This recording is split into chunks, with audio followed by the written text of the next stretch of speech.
प्यारे बच्चों, 1857 की क्रांति का पार्ट नंबर 3 आपने पार्ट 2 में पढ़ा कि बंगाल में कितने रेजिमेंट नेतृत्व करते थे। तो दमदम, बहरामपुर और बैरकपुर से ही नेतृत्व करते थे मंगल पांडे। अब आते हैं मेरठ। तो जब मेरठ में इसकी सूचना पहुंची तो 85 सैनिकों का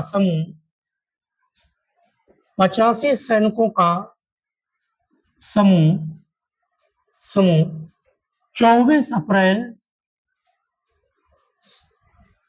को विरोध किया। 24 अप्रैल को विरोध किया जा रहा है। 9 मई को इन सैनिकों को बर्खास्त अंग्रेज लोग कर देते हैं। जब बर्खास्त हो गए तो इस तरह 10 मई 1857 को मेरठ में सैनिकों ने क्रांति फैला दी। इस तरह पेपर में आए 1857 की क्रांति प्रमुख रूप से कब शुरुआत हुई तो 10 मई 1857। और कहां से शुरू हुई तो वो मेरठ से। तो 1857 की क्रांति की मुख्य शुरुआत जो है वो 10 मई 1857, जिन्होंने 1857 की क्रांति के रूप में आंदोलन किया। वो कहाँ के सिपाही थे तो वो थे सैनिक मेरठ के। तो कितने सैनिकों का समूह था तो 85 सैनिकों का। अब देखिए क्या होता है आगे। तो 85 सैनिकों का समूह 11 मई को दिल्ली की ओर प्रस्थान किया। दिल्ली की ओर प्रस्थान किया। तो दिल्ली की ओर जब प्रस्थान किया तो जैसे ही गाजियाबाद के पास पहुंचते हैं सैनिक, तो वहां पर हिंडन नदी है। तो उस तरफ अंग्रेजी सेना और इस तरफ भारतीय सेना, तो समस्या उत्पन्न हो गई। तो 11 मई को जब दिल्ली की ओर प्रस्थान किए, बीच में हिंडन नदी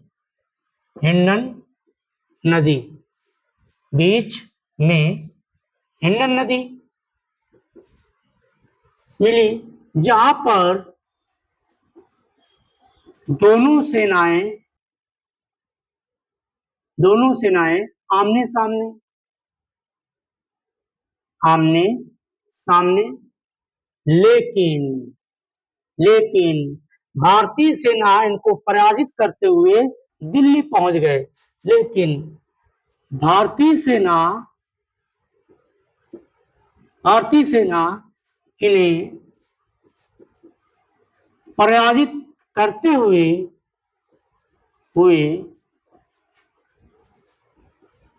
दिल्ली पहुंच गए।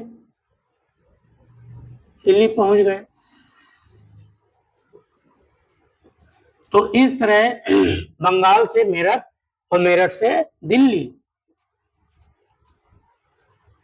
अब दिल्ली आ गए और दिल्ली आए 11 मई को ही दिल्ली पहुंच जाते हैं।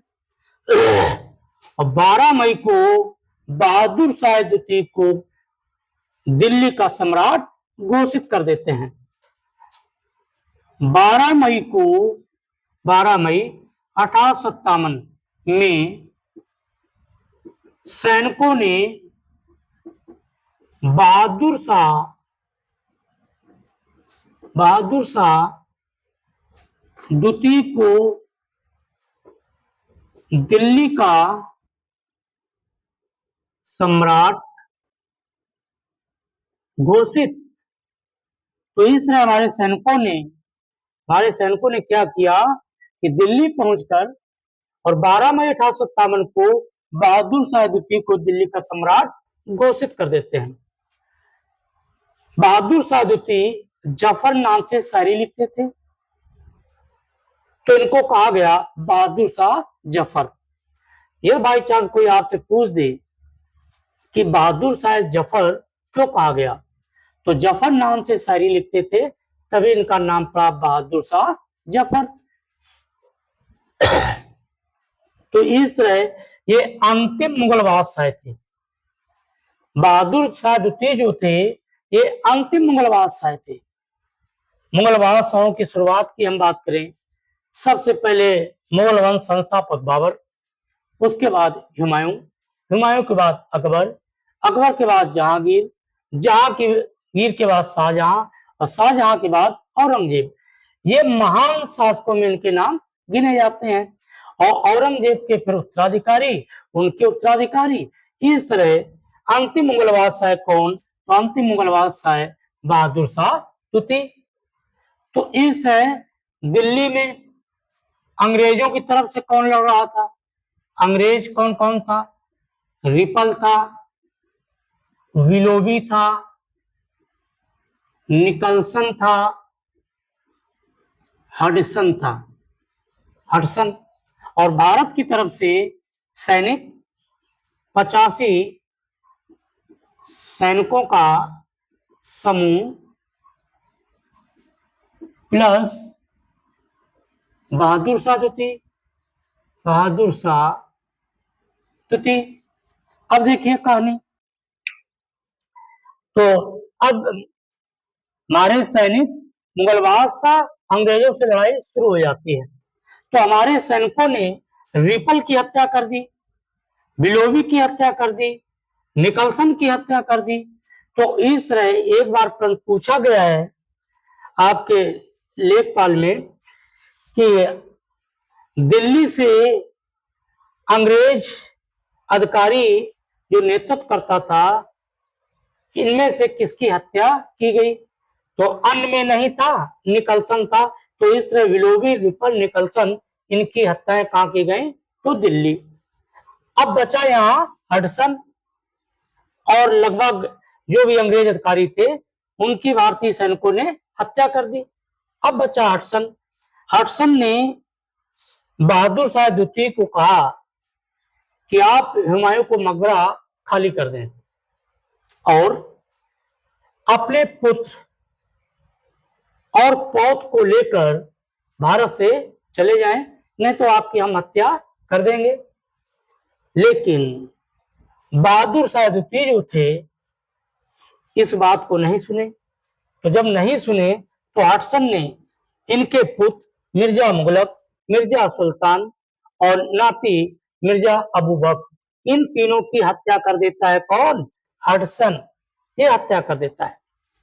और हत्या करके हडसन बहादुर शाह जफर को फिर सूचना देता है कि आप जल्द से जल्द हुमायूं का मकबरा खाली कर दें।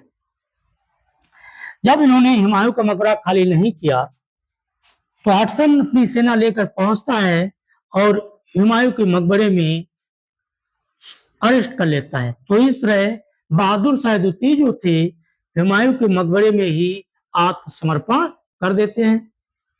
तो लिखते हैं पॉइंट, हुमायूं, बहादुर शाह द्वितीय, बहादुर शाह द्वितीय अंग्रेजों के सामने आत्मसमर्पण कर दिया, आत्मसमर्पण कर दिया। और जब ये आत्मसमर्पण कर दिया तो इनसे वही अंग्रेज हडसन कह रहा था कि आप जल्द से जल्द दिल्ली खाली करें। तो इस तरह बहादुर शाह द्वितीय दिल्ली को खाली कर रहे हैं। तो अंतिम मुगल बादशाह जब दिल्ली खाली कर रहे हैं उस समय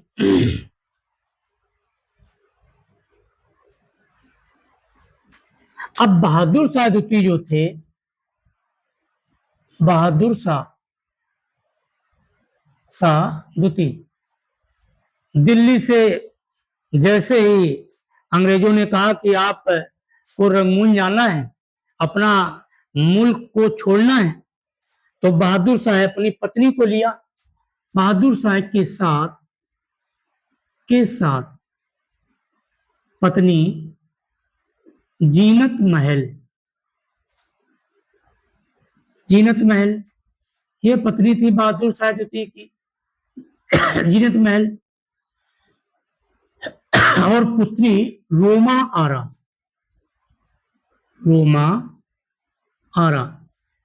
तो बहादुर शाह द्वितीय के साथ पत्नी जीनत महल और पुत्री रोमा आरा दिल्ली से रंगून के लिए प्रस्थान कर दिया। जब प्रस्थान कर दिया तो दिल्ली की जनता और हरियाणा की जनता जैसे ही सम्राट रंगून के लिए प्रस्थान करते हैं तो हरियाणा की जनता और दिल्ली की जनता कहती है कि ये बेचारा कितना बेनसीब है जिसे अपने मुल्क में 2 गज जमीन नहीं मिल सकी। तो वो कौन था? तो वो था बहादुर शाह द्वितीय।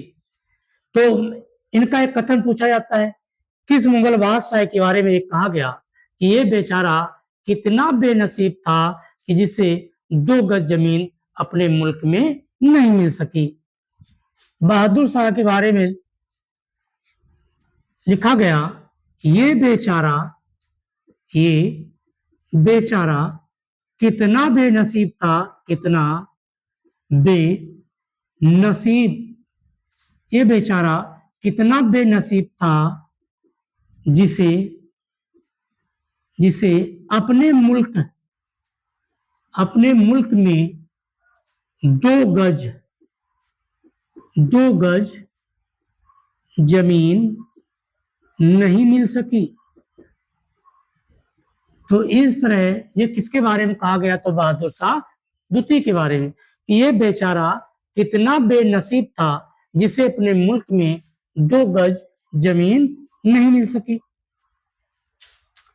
तो इस तरह की जनता इनके बारे में ये बयान दे रही थी।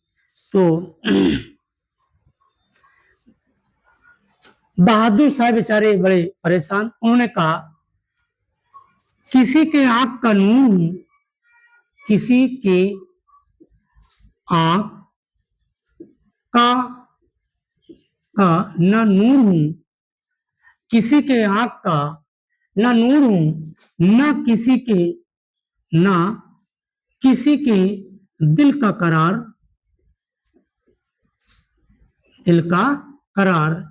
जो किसी के काम ना आ सका, मैं बुझता हुआ चिराग हूं, जो किसी के काम ना आ सका, जो किसी के काम ना आ सका, मैं बुझता हुआ चिराग हूं, मैं बुझता हुआ चिराग हूं। ये बात कौन कह रहा है?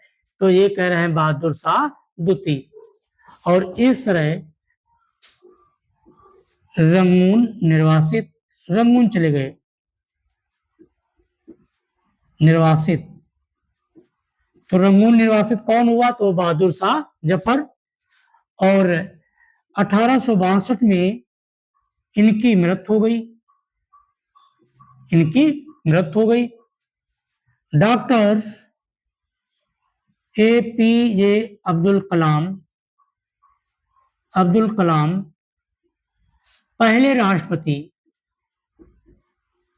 राष्ट्रपति जो इनके मकबरे पर जाकर चादर चढ़ाई। तो इस तरह बहादुर शाह द्वितीय की रंगून में 1862 में मृत्यु हो जाती है, रंगून निर्वासित हो जाते हैं। डॉक्टर APJ अब्दुल कलाम ऐसे पहले राष्ट्रपति जो इनके मकबरे में जाकर चादर चढ़ाई। तो इस तरह बहादुर शाह द्वितीय का मकबरा कहाँ? तो रंगून। बहादुर शाह द्वितीय की पत्नी का नाम क्या? जीनत महल। पुत्री का नाम क्या? रोमारा। शेष भाग पार्ट 4 में पढ़ेंगे।